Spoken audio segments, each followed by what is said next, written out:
നിങ്ങളൊരു 3 face pump ഉപയോഗിക്കുന്നുണ്ടെങ്കിൽ ഏതെങ്കിലും ഒരു കാരണവശാൽ നിങ്ങളുടെ പോസ്റ്റിൽ ഒരു വർക്ക് നടന്നാൽ ആ ഫേസ് സീക്വൻസ് തിരിഞ്ഞു പോവുകയും മോട്ടോർ തിരിഞ്ഞിറങ്ങുകയും ചെയ്യാറുണ്ട്. ഇതിനൊരു സൊല്യൂഷൻ എന്താണെന്ന് നമുക്ക് നോക്കാം.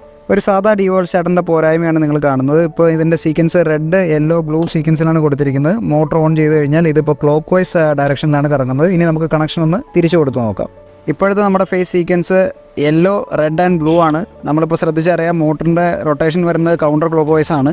നമ്മൾ ആദ്യം കറങ്ങിക്കൊണ്ടിരുന്നതിൽ നിന്ന് മോട്ടർ നേരെ റിവേഴ്സായിട്ട് കറങ്ങി. ഇനി തിരിഞ്ഞ് കറങ്ങുന്ന പ്രശ്നം ഈസി ആയിട്ട് ഒരു SPP അഥവാ സിംഗിൾ ഫേസ് പ്രിവെൻഡർ വെച്ച് നമുക്ക് പരിഹരിക്കാം. പക്ഷേ ഓരോ തവണ ലൈൻ തിരിയുമ്പോഴും നമ്മൾ തന്നെ മാനുവലായിട്ട് വീണ്ടും ലൈൻ തിരിച്ചു കൊടുക്കണം. നമ്മുടെ ലൈൻ തിരിഞ്ഞു പോയി കഴിഞ്ഞാൽ ഓൺ ആവാത്ത പ്രശ്നത്തിനും നമ്മുടെ ലൈൻ തിരിഞ്ഞു പോയി കഴിഞ്ഞാൽ റിവേഴ്സായിട്ട് കറങ്ങുന്ന പ്രശ്നത്തിനും ഒരു സൊല്യൂഷനാണ് ഈ സ്മാർട്ട് കൺട്രോളർ. എങ്ങനെയാണെന്ന് കാണിച്ചു തരാം. നമ്മുടെ ഇൻപുട്ട് സീക്വൻസ് ഇപ്പോൾ റെഡ്, ബ്ലൂ, യെല്ലോ എന്ന സീക്വൻസിലാണ് കൊടുത്തിരിക്കുന്നത്. മോട്ടർ നമുക്ക് ഓൺ ചെയ്ത് നോക്കാം. മോട്ടർ കറങ്ങുന്നത് ആൻറ്റി ക്ലോക്ക് വൈസ് ഡയറക്ഷനിലാണ്. ഇനി നമുക്ക് നേരെ ഇതിൻ്റെ സീക്വൻസ് ഒന്ന് മാറ്റി നോക്കാം. ഇപ്പോഴത്തെ നമ്മുടെ input sequence yellow, blue, red ആണ്. ഇനി നമ്മൾ മോട്ടർ ഓൺ ചെയ്ത് നോക്കുമ്പോൾ നമ്മുടെ പമ്പിൻ്റെ ഡയറക്ഷൻ അതേ ആൻറ്റി ക്ലോക്ക് വൈസ് ഡയറക്ഷനിലാണ് കറങ്ങുന്നത്. ഇതാണ് ഇതിൻ്റെ പ്രത്യേകത.